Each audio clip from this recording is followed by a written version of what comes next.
There is a particular stillness in the gesture, a kind of silent ceremony that only you understand.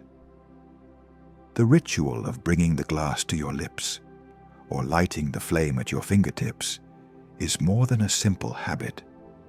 It's a moment of pause, a period you place at the end of a chaotic day, or a comma you insert into an anxiety that never ceases. In that instant, the outside world seems to retreat, and you find a refuge. But if we look closer with the eyes of the soul, we will see that behind this search for relief lies a hidden pain. A pain that the great occultist Eliphas Levi poetically described when he spoke of the vessel of the spirit, our inner temple, being subtly corrupted by poisons that dull our inner flame. This is not about moral judgment, but an energetic observation. Think of it as a light that once shone brightly and with each ritual seems to lose a bit of its brilliance, making the colors of life a little paler, your own vital energy a little more fragile. This call you feel, this urgency that pulses through your body, is not a sign of weakness. It is, in fact, the silent protest of your soul. We live in a world that teaches us to look for answers on the outside, that bombards us with noise and distractions, and that rarely validates our most subtle perceptions. That is why, when the soul longs for silence, for clarity, for a moment of true peace, it uses the language the body has learned to understand. Your resort to a glass or a cigarette often masks this deeper thirst. Not a thirst for escape, but a thirst to find yourself, to feel at home within your own skin. You are not trying to numb yourself to life.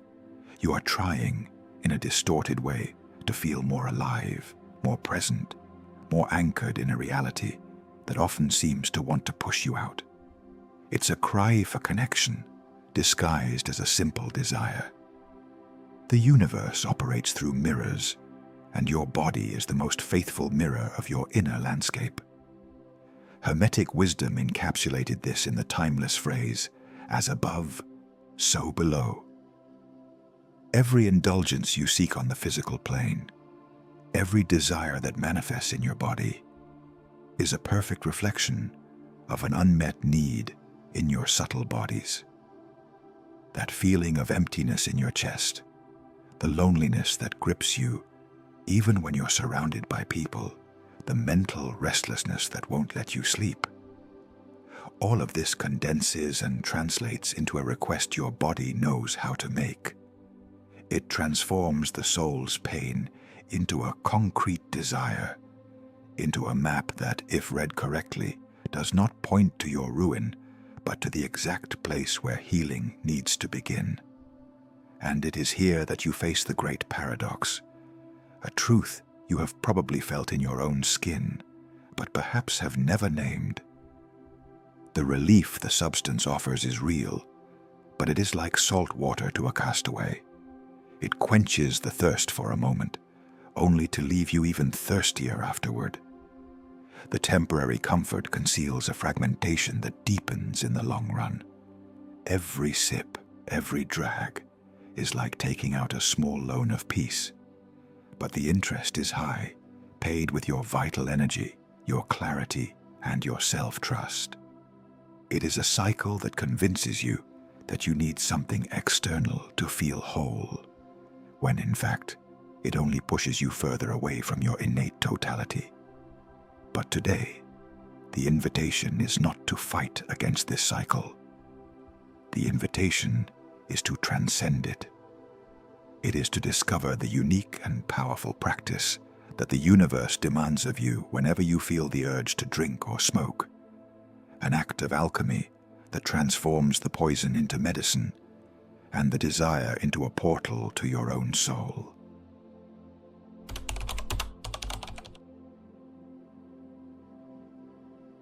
To understand the true nature of this thirst that haunts you, we need to look beyond the body's chemistry and dive into the physics of your energy. This chronic desire, this need that seems to emerge from your very core, is not a mere physical appetite.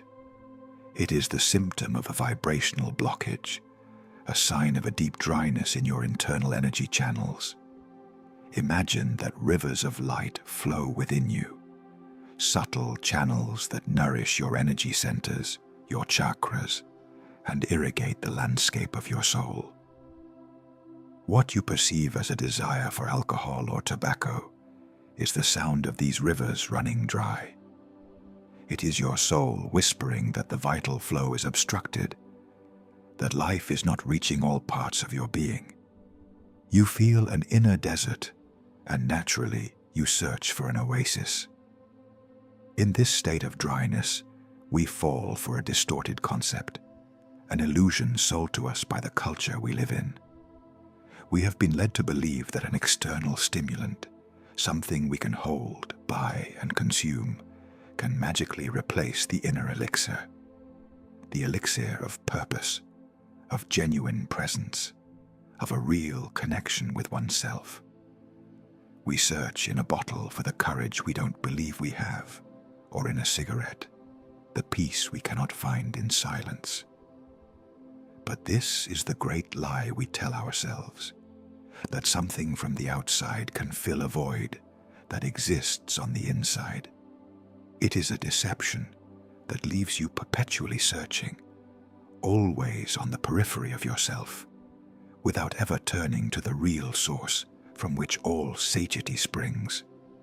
The revelation, the truth that can begin to change the course of your inner river, is that true and lasting satiation does not come from filling the stomach or the lungs. It comes from replenishing the well of your own soul. The ancient metaphor of the broken vessel illustrates this perfectly. Imagine trying to fill a beautiful clay vessel with water, but it is full of fine cracks. You can pour the purest water, but it will always escape, leaving the vessel perpetually empty and the ground around it soaked and muddy. To continue seeking relief in an external substance without first tending to your internal fissures is exactly that. It is an exhaustive and frustrating effort. The primary task, therefore, is not to find more water, but rather with patience and love to begin sealing the cracks in the vessel.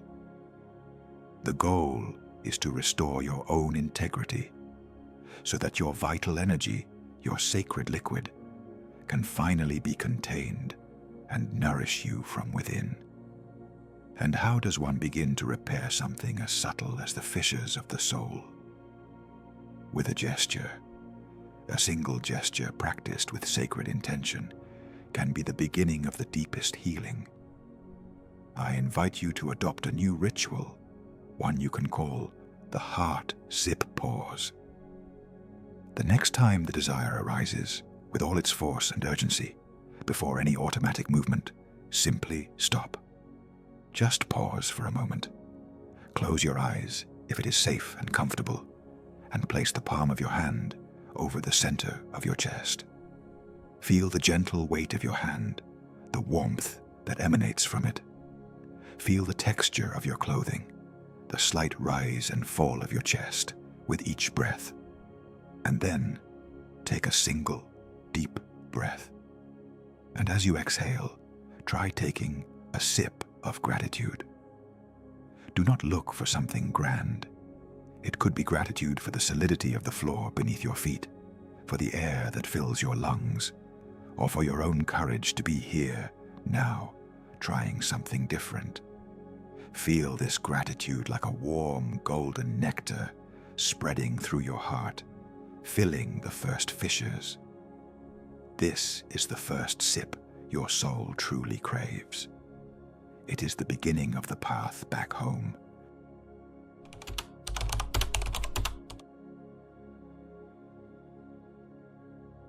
The body and mind, in their innate wisdom, seek pleasure and well-being.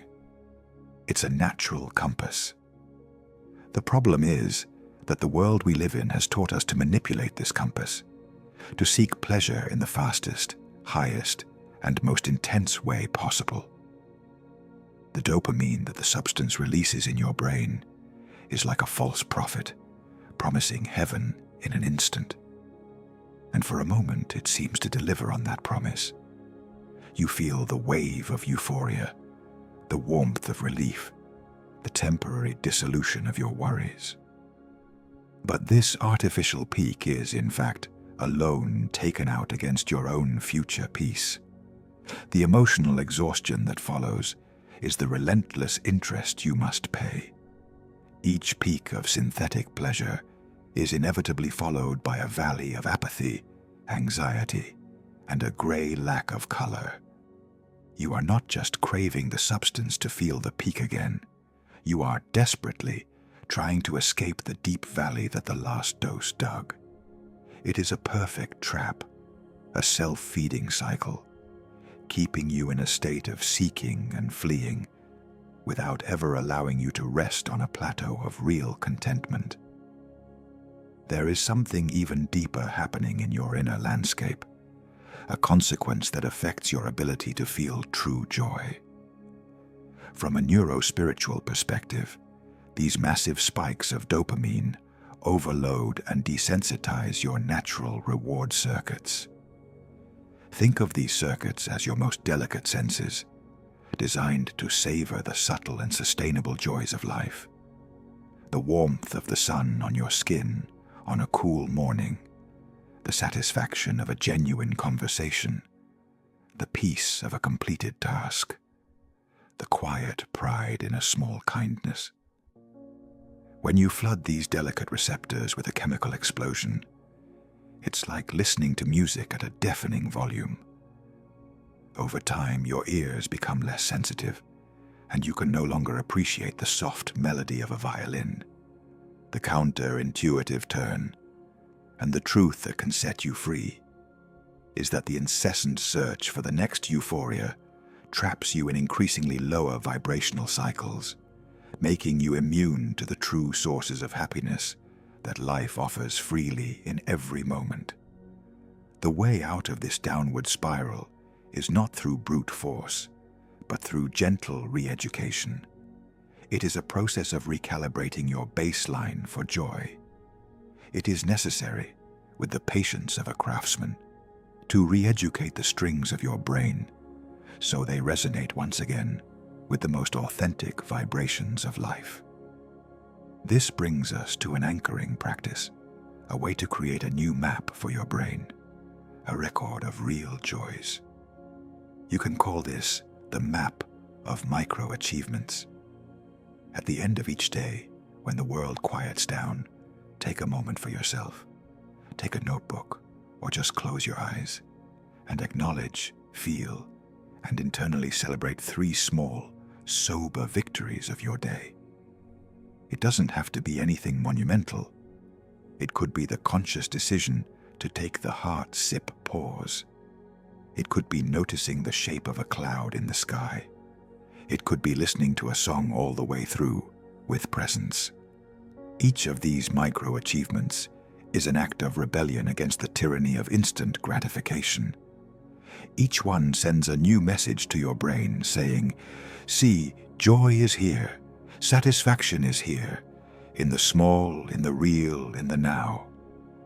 It's like tuning an instrument, day after day, string by string, until it can, once again, play the beautiful and complex symphony of your own soul.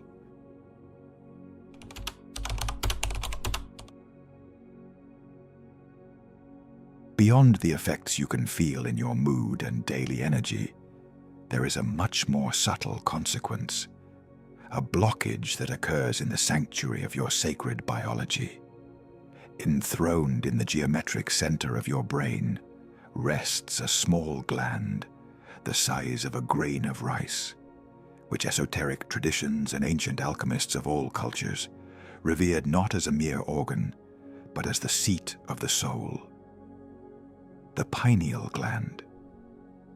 They knew with an intuitive certainty that the clarity of this small portal was essential for divine vision, for sharp intuition, and for our ability to perceive the realities that dance beyond the veil of the material world. The toxins from smoke and alcohol over time contribute to creating what can be felt as a veil of crystallization, a hardened dust that dims this inner light, diminishing your ability to dream lucidly, to receive insights, and to connect with the compass of your higher self. If the world seems to have lost its magic, perhaps it's because the window through which you perceive it has grown foggy. Every sip, every drag, even if you don't consciously realize it, casts a small shadow over the workshop of your third eye. Think of this space not just as a mystical concept, but as a biological meeting point, a sacred nexus where spirit and DNA meet to converse. It is the antenna that tunes into the most subtle frequencies of the universe. When this connection is obscured, you may feel spiritually adrift, disconnected from your own intuition, as if the whisper of your soul is too distant to be heard. It is not your imagination. It is the practical result of a subtle blockage that prevents you from seeing yourself and the world with the clarity of your own inner light. Chronic doubt, confusion about your purpose, and the feeling of being spiritually alone often have their roots in this fog that accumulates day after day. The simplest way to understand this is through the metaphor of a precious crystal. A dirty and dusty crystal cannot reflect light. It absorbs and distorts it. But when you clean it, it becomes a prism capable of transforming a simple ray of white light into a rainbow of possibilities. Your pineal is this crystal. Keeping it clean and vibrant allows the rays of cosmic wisdom to pass through it without distortion, translating into clarity, creativity, and a deep sense of trust in your path. This brings us to a nightly ritual, a concrete practice of purification that you can call the pineal rinse. Before sleeping, as a final act of care for the day, drink a glass of pure water, perhaps with a tiny pinch of sea salt or Himalayan salt dissolved in it, as an internal libation for your temple. After drinking, sit or lie down comfortably, and for just 2 minutes, bring your gentle attention to the point between your eyebrows. Do not force, do not try to see. Just rest your awareness there, with the intention of polishing this sacred crystal with the beam of light of your own attention. It is an act of love and care, a silent invitation for your inner light, your personal rainbow, to shine again in all its glory.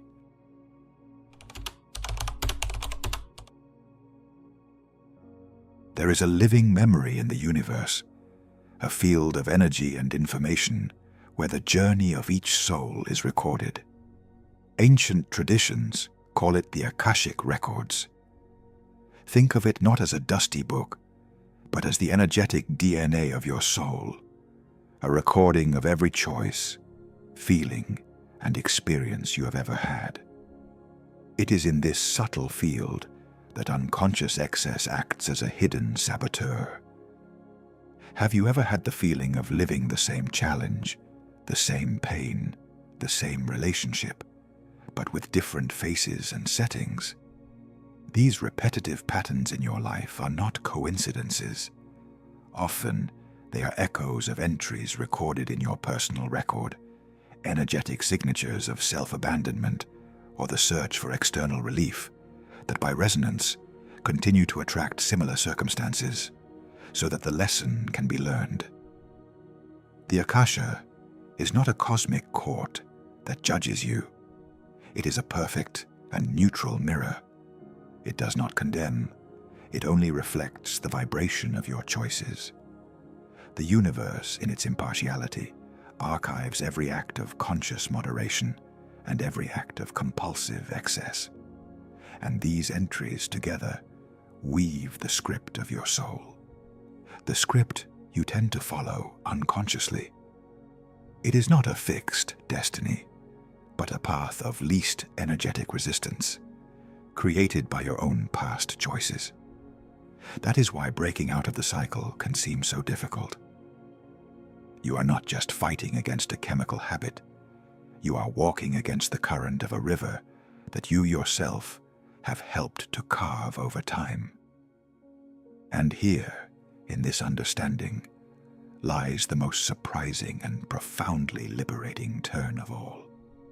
A single moment of conscious containment, a single choice made from your presence and your power in the now, sends a powerful wave of light through your record, beginning to clear and rewrite years of neglected entries.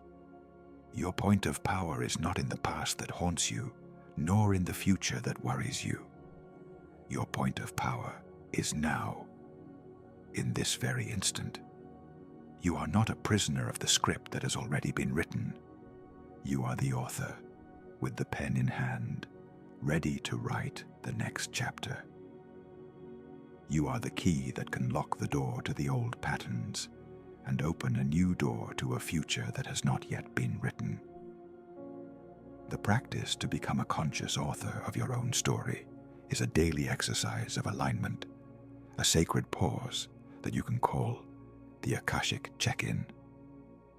At a moment in your day, perhaps at noon, when the sun is at its highest point, symbolizing maximum clarity, pause for an instant.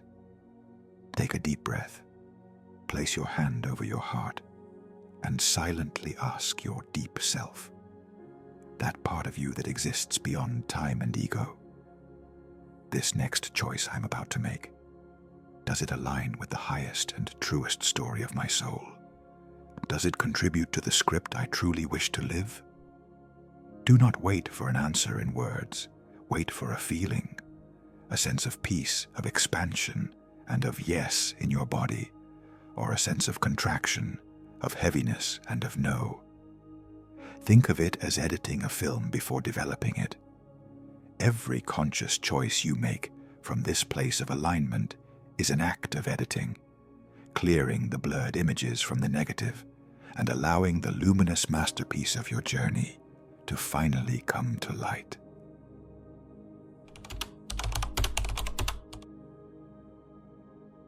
Your being does not end at the limits of your skin. You exist within a mantle of light, a bioenergetic field that surrounds you like a subtle second skin, an aura of information and vitality that constantly interacts with the world. This field is your first line of psychic defense and your personal sanctuary. It is what keeps you centered amidst the chaos, cohesive in your own energy. However, every substance that alters consciousness, that introduces an artificial frequency into your system, creates micro fissures in this force field. Think of it as small cracks in a protective cocoon, allowing your precious life force to leak outwards, while the dissonant energies of the environment can enter. Have you ever felt exhausted after social interactions that seemed simple, or excessively affected by the moods of people around you? Often, this is not a personality flaw, but the symptom of a porous, energetic field, of an energy that is escaping. Quantum physics, in its quest for the nature of reality, offers us a beautiful language to understand this. It speaks to us of coherence, a state of order, harmony, and resonance in an energy field. Imagine your vital energy as a symphony orchestra. When you are in a state of coherence, all the instruments play in perfect harmony, creating beautiful and powerful music. An external substance, with its artificial vibration, is like an out-of-tune instrument playing a high, shrill note in the middle of the symphony. The harmony breaks. The beauty is lost in the dissonance. The collapse of coherence is what you feel as anxiety, confusion, and a deep sense of being misaligned with yourself. And this brings us to one of the most liberating revelations of this entire journey. Sobriety, or conscious and moderate use, is not an act of deprivation. It is not about denying yourself a pleasure or losing something. It is an act of energetic restoration. It is the deliberate practice of restoring the natural coherence and harmonic resonance of your vital field. It's about stopping the leaks so that your internal reservoir of energy can finally begin to fill up. The analogy of the dam is perfect here. You can have access to the most abundant source of water, but if your personal dam is full of cracks, you will live in a state of perpetual scarcity. Sealing these energetic fissures is what preserves and increases your reservoir of life force, of mental clarity, of creativity, and of emotional resilience. The applicable protocol to become a conscious guardian of your own energy is an act you can call the coherence burst. It is a protocol of powerful simplicity to be used as a blessing before any act of consumption. Before taking any drink, be it tea or even a glass of water. Before each meal, pause for a moment. Take 3 slow, deep breaths, bringing all your awareness to the center of your chest, to your heart. With each inhalation, imagine that you're pulling your energy back to your center, and with each exhalation, imagine that you are sealing your field of light, making it strong, bright, and whole. This small ritual, practiced with intention, transforms every act of consumption. Instead of being a potential source of leakage, it becomes an opportunity to strengthen and consecrate your inner temple.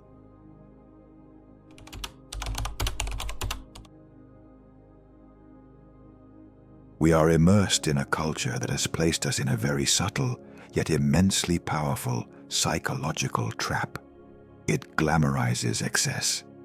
It sells us the idea that freedom is the total absence of limits and disguises the ancient and noble virtue of moderation as a weakness, as something tedious or reserved for those who do not know how to enjoy life. We have been subtly programmed to believe that more is always better, that fulfillment comes from intensity and quantity. This is one of the most exhausting illusions of our era. But the wise of all traditions, from the Stoic philosophers who walked the streets of Athens to the Hermetic initiates who guarded the secrets of Egypt, knew a deeper truth. They valued temperance not as a form of self-punishment, but as the gateway to true inner sovereignty. They understood that real power does not lie in being able to have everything one wants at any moment, but rather in having dominion over one's own desires, in being the king or queen of one's own inner kingdom. And here lies one of the most counterintuitive and liberating insights of the entire spiritual journey. Choosing conscious containment in one area of your life, such as the consumption of substances, paradoxically expands your freedom and your power in all other areas. Think of your willpower and your energy as a finite amount of resources. Each time you give in to an unconscious impulse, you spend a little of these resources. By practicing moderation, by saying a conscious no to a fleeting desire, you are not losing anything. You are, in fact, conserving this energy, accumulating this power to be able to invest it where it really matters. The clarity you gain by refusing a glass translates into more creativity in your work the next day. The presence you cultivate by not taking refuge in a cigarette becomes more patience and empathy in your relationships. Freedom is not the ability to satisfy every impulse. True freedom is the power to choose which impulses are worth following. To cultivate this forgotten discipline, this art of personal sovereignty, you can set aside a sacred time for yourself, a concrete exercise of power that you can call the dry hour. It is a simple practice. Choose 1 hour every day, preferably at night, perhaps the last hour before sleep, and declare it as an inviolable sanctuary. In this hour, there are no substances, no alcohol, no nicotine, and perhaps even without the incessant distraction of screens. It is just you and your own presence, bare and raw. At first, it may be uncomfortable. You will feel the call of old habits, the restlessness of the mind. But the metaphor to remember is that of sharpening a blade. Your mind, your will, is this blade. Regular polishing through containment does not make it weaker or duller. On the contrary, day after day, this polishing makes it sharper, more precise, more capable of cutting through confusion and procrastination.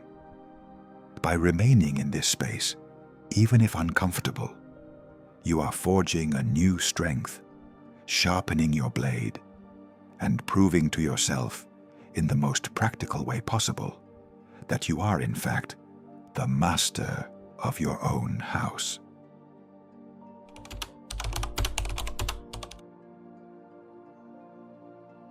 Perhaps the most invisible trap, and therefore the most powerful of all, does not lie in the substance itself, but in the ritual that surrounds it. The ritual is the gateway. Think of your own rituals, the specific sound of your favorite chair when you sit down at the end of the day, the gesture of picking up that particular glass, the path you take to the balcony, the act of opening the box. These are not just isolated acts. They are the links in a chain, a sequence of triggers that activates a deeply conditioned neural loop in your brain. It's like a well-trodden path in a forest. Once you step onto the trailhead, your body and mind follow it almost without thinking, on autopilot, because it is the easiest, most familiar path. This sequence of acts hijacks your conscious choice, and when you realize it, you are already in the middle of the act, without remembering having actively decided on it. Modern neuroscience has gifted us with the concept of neuroplasticity, the brain's ability to reorganize, to create new paths. And this is a double-edged revelation. Every time you repeat a ritual, you deepen this neural pathway, making it the path of least resistance for your energy. But the same principle that created the prison is exactly what offers you the key to freedom. If your brain can be programmed for the repetition of a habit that diminishes you, it can also be reprogrammed, with the same efficiency, for the repetition of a habit that expands you. You are not fighting against your biology. You are being invited to work with it, to become a conscious gardener of your neural garden, choosing which paths to water and which to let time cover with leaves. The reversal technique, therefore, is not about resisting, but about replacing. It's about inserting a new action at the exact moment the old ritual is triggered. The analogy of a music playlist is perfect here. Imagine that your trigger, the end of a stressful day, for example, is a song you can't avoid hearing. Your old habit is the next song on the playlist, a melancholy song that always plays next and brings you down. The technique consists of consciously, in the brief silence between the two songs, inserting a new track, one that lifts your spirit. This breaks the automatic flow and changes your entire listening experience. The first step is to become a gentle detective of your own mind. What is your main stimulus? Is it a time, a place, a person, a specific emotion like boredom or loneliness? Once you have clarity about your trigger, you can insert your new track. This new ritual can be the heart tap. When the stimulus arises and the old habit calls you by name, before obeying, before any automatic movement, pause.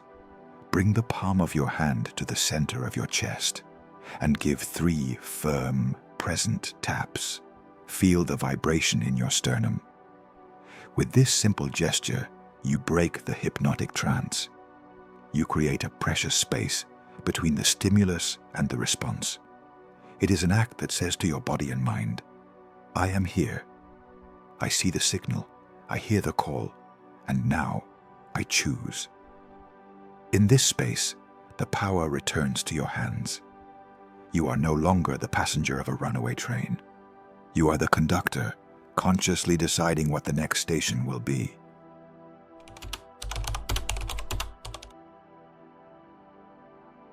And now, we arrive at the heart of the labyrinth, at the deepest truth that lies behind all the other layers we have explored. We have seen that your thirst is not just chemical, that it is not just an energy leak or a neural habit. At the center of it all, the longing for substances almost always masks the most sacred and universal call of the human soul, the desire for communion. It is a thirst to feel connected, to merge with the energy of the source, with the divine in the great mystery that gave us life. It is a kind of homesickness for a home you cannot name, but that your heart has never forgotten. The Hermetic principle teaches us that the all is mind, which means that every desire that arises in you, no matter how mundane it may seem, is a sacred messenger. Your craving for a drink or a cigarette was never about the alcohol or the nicotine. It was your soul using the most primary language of the body to say, I feel separate. I want to connect. I want to come back home. The most surprising and beautiful turn of this journey is this. When you finally stop fighting against the messenger and instead turn to honor its message, the desire loses its strength. When you offer your soul what it is really asking for, presence, connection, silence, communion, the craving for the physical substance simply dissolves. It is not defeated in a battle. It fades away like the mist at sunrise, for its mission has been accomplished. The messenger has guided you to the door. Your desire was not your enemy. It was your most faithful guide, though misunderstood. It was just trying to lead you back to the source. Now that you have found the way, you no longer need the map. The peace you sought at the bottom of a glass, the calm you looked for in the smoke, were always a distant echo of the peace and calm that reside in the center of your own being. This discovery is like finding an oasis in the middle of the desert that you believe to be your only reality. Inner communion quenches a thirst that no mortal drink could ever reach. To access this oasis, to drink directly from the source, the practice is a meditation you can call the divine inpouring. Whenever the old thirst calls, whenever the echo of the old desire arises, find a quiet place to close your eyes. Take a deep breath and visualize a waterfall, a river of pure, golden, liquid light descending from the heart of the cosmos, gently entering through the top of your head. Feel this light filling your skull, descending down your throat, and imagine that you are literally drinking this light. Feel it warming your chest, filling your stomach, spreading through your arms and legs to the tips of your toes. Feel this light quenching an ancient thirst, a thirst in your cells, in your DNA, in your soul. Allow yourself to be so filled by this energy that you begin to overflow, becoming the source itself. This is the true drink, and it is available to you at any time, in any place, for free and without consequences. Only pure and infinite communion. And so, it all returns to the great Hermetic law of vibration. Nothing rests, everything moves, everything vibrates. Every sip, every drag, is an act that alters your personal frequency. by consciously replacing these acts with heart-centered pauses, with rituals of power, and moments of inner communion. You are not fighting against yourself. You are, like a master tuner, realigning yourself with your fundamental note, with your most authentic and highest vibration. From the teachings of Thoth to neuroplasticity, the message is the same. The path to freedom is not one of brutal resistance, but of an elegant and conscious refinement of the soul. The final invitation of the universe remains. The next time you feel the urge, perform the heart sip pause. Witness firsthand how a single conscious breath can transform your entire vibrational field. You are the alchemist. The substance was just the raw material. The gold is the awakened consciousness you forge from it. If this journey has resonated in your spirit, leave a silent acknowledgement in the comments. A statement not for the world, but for your own soul. To continue on this journey of remembrance and awakening, we invite you to subscribe to the channel and like this video. And remember, it's not about what you want, but about who you are.